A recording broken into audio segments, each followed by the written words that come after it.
बिस्मिल्लाहिर्रहमानिर्रहीम। अस्सलाम वालेकुम। कैसे हैं आप सब लोग। तो आज की मैं इस वीडियो में आपके साथ शेयर करूंगी चिकन अल्फ्रेडो पास्ता। ये बहुत मज़े का बनता है। इसके सबसे पहले मैं चिकन को स्ट्रिप्स में काट लिया है। अब मैं इसके ऊपर तकरीबन 2 टेबलस्पून मैंने सोया सॉस ली है और तकरीबन 2 टेबलस्पून ही मैंने इसके अंदर रेड चिली सॉस ली है और इसके अंदर मैंने तकरीबन हाफ़ टी स्पून मैंने ड्राई चिली फ्लेक्स डाले हैं और इनका मैंने इस तरह से मैरिनेट करके और मैं 10 मिनट के लिए मैंने मैरिनेट होने रख दिया था। अब यहाँ पर मैंने पास्ता बॉयल होने रख दिया है। पास्ता को हमने बहुत ज़्यादा भी बॉयल नहीं करना, बस एक कनी रहने देनी है और इसको हमने उतार लेना है। तो जी यहाँ पर मैंने तकरीबन 4 से 5 टेबलस्पून ऑयल लिए हैं और इसके अंदर मैं लहसुन को अच्छे से फ्राई कर लूँगी। लहसुन यहाँ पर मैंने फ्रीज़ किया हुआ था तो बस मैंने एक क्यूब और डाल दिया। मैंने इसको यहाँ अच्छे से फ्राई कर लेना है। जब इसकी अच्छी सी खुशबू आना शुरू हो जाएगी, इसके अंदर का कच्चापन ख़त्म हो जाएगा, तब तक मैंने इसको फ्राई कर लिया है। अब मैंने इसके अंदर चिकन ऐड कर देना है। अब चिकन को मैंने यहाँ अच्छे से फ्राई कर लेना है तकरीबन मीडियम फ्लेम के ऊपर 5 मिनट के लिए, जब तक इसका कलर अच्छे से चेंज ना हो जाए, इसकी खुशबू आ जाए, उसके अंदर एक गोल्डन सा प्यारा सा कलर आ जाए, तब तक मैंने इसको फ्राई करना है। अब चिकन यहाँ ऑलमोस्ट फ्राई हो चुका है, इसने अपना कलर भी चेंज कर लिया है और ये देखें कितना सॉफ्ट और टेंडर हो चुका है। अब बस ये जो एक्स्ट्रा थोड़ा सा पानी है मैं इसको भी थोड़ा सा ड्राई कर लूँगी।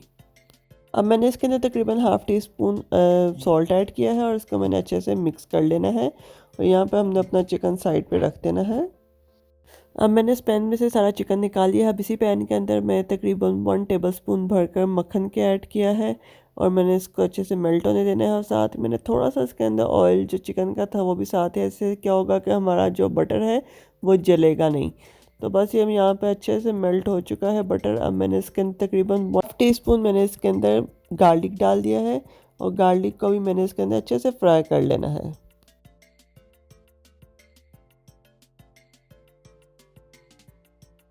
अब मैंने इसके अंदर 1 टेबलस्पून भर के मैदा शामिल किया है और मैदा को मैंने अच्छे से भून लेना है कि इसका एक कलर भी चेंज हो जाए और उसके एक जो कच्ची कच्ची सी खुशबू है वो भी ख़त्म हो जाए और मैदे की एक अच्छी सी खुशबू आना शुरू हो जाए।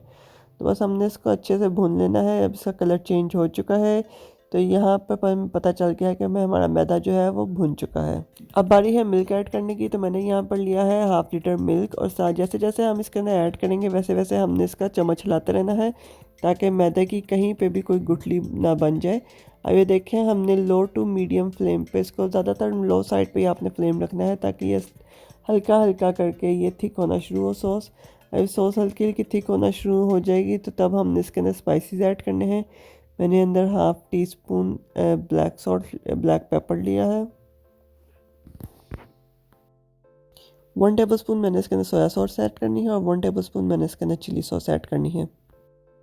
तकरीबन 2 to 3 पिंच मैंने इसके अंदर सॉल्ट ऐड करना है और सॉल्ट तो आप अपने टेस्ट के हिसाब से कम ज़्यादा कर सकते हैं।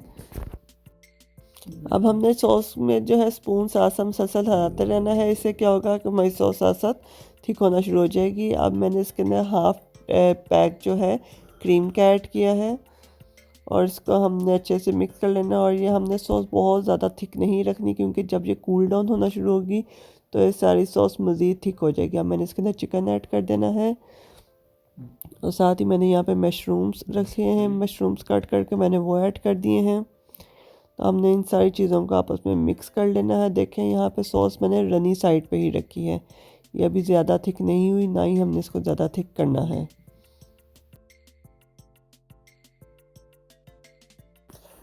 और अब इसके अंदर जो मैंने पास्ता बॉयल होकर रखा था वो पास्ता इसके अंदर ऐड कर देंगे। अब सारी चीज़ों को मैंने अच्छे से मिक्स कर लेना है। जब इसके अंदर पास्ता जाएगा, मशरूम और चिकन सब कुछ जाएगा तो सॉस ऑटोमेटिकली इसके अंदर एब्जॉर्ब होना शुरू हो जाएगी पास्ता के अंदर और सॉस बिल्कुल भी फिर गायब हो जाएगी अगर आप इसको बहुत थिक रखेंगे। मैंने रनी फॉर्म में सॉस रखी थी तो सॉस वो पास्ते के साथ मिक्स हो गई है, बहुत अच्छी लग रही है। मैंने एंड पे इसके अंदर ऑरिगेनो ऐड कर दिया है। तो यहाँ पे हमारा पास्ता बिल्कुल डन हो चुका है। इसको गरम गरम सर्व करें, गरम गरम खाएं, उसी रेसिपी के साथ बनाएं, बहुत मज़े का बनेगा। बहुत जूसी और बहुत फ्लेवरफुल पास्ता है।